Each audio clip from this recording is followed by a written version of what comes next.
Hello friends, my name is Melanie and welcome back to my channel. So today I'm going to be tier ranking the rest of the books on my TBR for essentially the last bit of this year. Because I don't know exactly how great my reading is going to be when school starts, especially because it's definitely slowed down since moving into my apartment, I wanted to just kind of focus on some of the books that I have directly on my TBR, whether it's physical or anticipated, and where I think they're going to land. And then at the end of the year, I want to do kind of like a secondary video following up to this one to see where they actually ended up landing. So to go through the tiers, I have a new all-time fave, which makes sense. Highly enjoyable, which means I had a great time reading it, but it doesn't necessarily mean that it's going to be like all-time favorite forever. In my heart, always yes.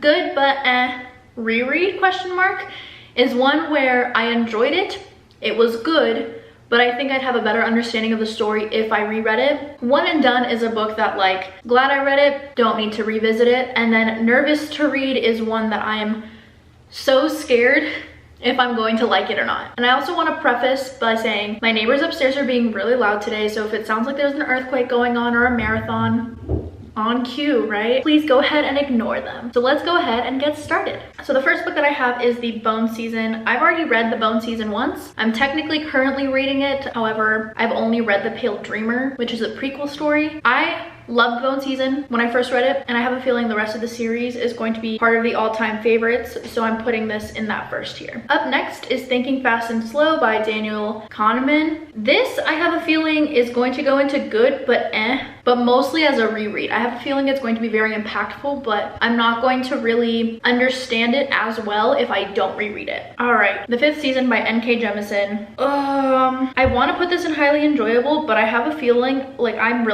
really nervous to read this. I don't know if I'm going to understand it, and everybody says that it's okay, that it's confusing, and that it doesn't make sense, but at the same time, like, I'm just really scared. But also, I have a feeling it's going to be highly enjoyable. So you know what, I think I'm gonna put this in good, but as in like reread. Like, I don't know how I'm gonna feel about it, but I think it's gonna be good. Okay. With the Fire on High, I already have a feeling it's going to be highly enjoyable. I've loved all of Elizabeth Acevedo's other books, and they've been really easy for me to get through, and I've enjoyed all of them. I've listened to, I believe, all of them over audiobook, and I have these same plans to do this one through audio as well. Up next is A Song Below Water. So I was really excited for this one, and then I saw a bunch of mixed reviews. So I have a feeling this one's gonna be a one and done. That doesn't necessarily mean I didn't enjoy it or I'm not going to enjoy it, but I have a feeling it'll be one of those books where, like, okay, read it, don't really need to revisit it. Will I buy it? Probably not. Will I still support the author's other works? Most definitely. Where Dreams Descend. I have really high hopes for this one. I think I have an arc for this. However, by the time I post this, I believe the book will already have come out. I have a feeling this is going to be an all-time favorite, and that scares me, because I don't want to get disappointed. So if anything, it'll be in like highly enjoyable, but I have a feeling it's going to be an all-time favorite of mine. I've heard it as like a mix between Caraval, which all of you know is like one of my all-time favorite series, but like a darker version of Caraval. So fingers crossed I love it as much as the rest of the world who has read it already does. Up next is Normal People by Sally Rooney. Honestly, this one I'm just kind of nervous to read because so many people love it. Amanda keeps telling me to read it. I want to watch the Hulu show, but I want to read the book first. So I am nervous to read this, but I think I'll enjoy it, but it won't be as like mind-blowing. Library of the Unwritten. This was on my TBR like 2 months ago now, and I meant to read it, but I didn't. So here it is at the end of the year TBR. I think this is going to be highly enjoyable. I don't think it's gonna be an all-time favorite though. Like, I have a feeling this is gonna be like a 4-star read for me, which is still really good. I just don't think it's going to be all-time favorite. Am I kind of nervous to read that one? Yes, but I have really high hopes for it, and I was supposed to buddy read it with one of my friends, Abby, and then life just kind of got in the way, and yeah, but I'm looking forward to it, but I have a feeling it's gonna just be a highly enjoyable. The City We Became by N.K. Jemisin. Again, I have a feeling I'm going to need to reread reread this, but I also think this is going to be an all-time favorite just because of the setting. And like, I don't know why this one as opposed to the 5th season is going to be one that I'm like more invested in, but oh boy,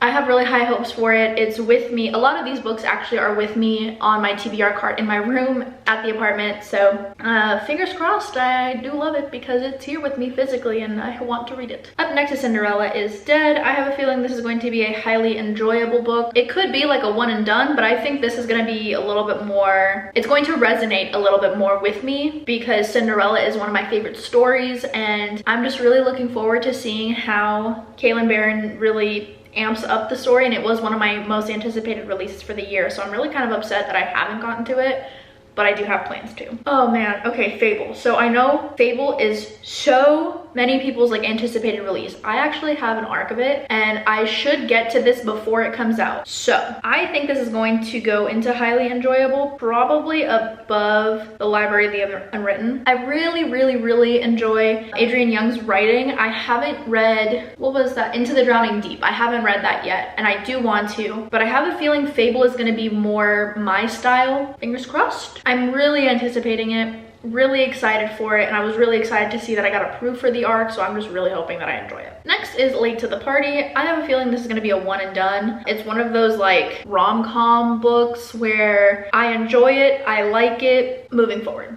You know, I feel like a lot of Christina Lauren's books are like that, and a lot of Morgan Matson's books for me are like that, so I have a feeling this is going to land in that, but it, you know, it could surprise me and be an all-time favorite. We'll see. Next is The House on the Cerulean Sea.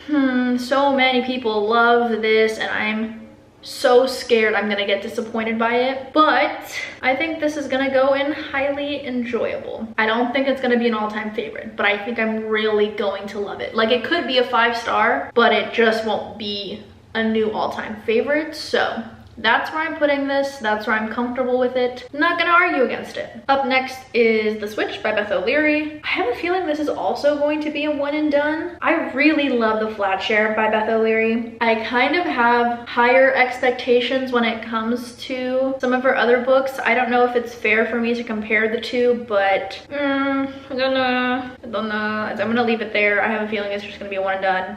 Whatever, we'll see. The guest list I definitely know is going to be a one and done. I'm not big on rereading mysteries, only because once I know like who done it, I don't really care to reread it, because for me it's about finding out who did it, not going backwards. But if the story is good enough, I think I'll want to go in and reread it to see if I can piece it together as it's going along. But if it's anything like Agatha Christie's writing, as everybody has dubbed this to be, then odds are I won't be able to piece it together regardless. Oh, okay, here we go. So Star Daughter is one that I think I'm really going to love. Like, just the cover itself is so beautiful, and the synopsis when I read it was so cool. But will it be an all-time favorite? You know, I don't think so. I think this will be a highly enjoyable, this will be at the top of the highly enjoyable, but I don't think it'll be an all-time favorite. Watch me totally jinx myself and like it be something I really love. I don't know, I have really high hopes for it, so I'm really looking forward to reading it. However, we'll see what happens. From Blood and Ash, I'm dropping that in all-time favorite. Everybody I know talks about it, everybody I know loves it. I need to read it. At this point, it's just something that like, there's no reason for me to put it off except for the fact that I just haven't been reading, but it will be one of the books that I pick up very soon. And finally, Throne of Glass. I'm so nervous to start this series. I at least want to get to book 1 this year. I've been wanting to reread, I've never read it. I've been wanting to read Throne of Glass for the longest time, and I just haven't done it. It needs to happen. Hopefully it happens soon. But yeah, so that is it for today's video. Let me know what you think of this ranking. Do you think I'm gonna be wrong about where I put some of these books? I'm really excited to see what you guys think in comparison to what I think. So I'm really looking forward to getting to some of these books very soon, and hopefully reading all of them by the end of the year. I hope you guys enjoyed this video. Make sure to leave a like, comment, and subscribe, and until then, I'll chat with you soon.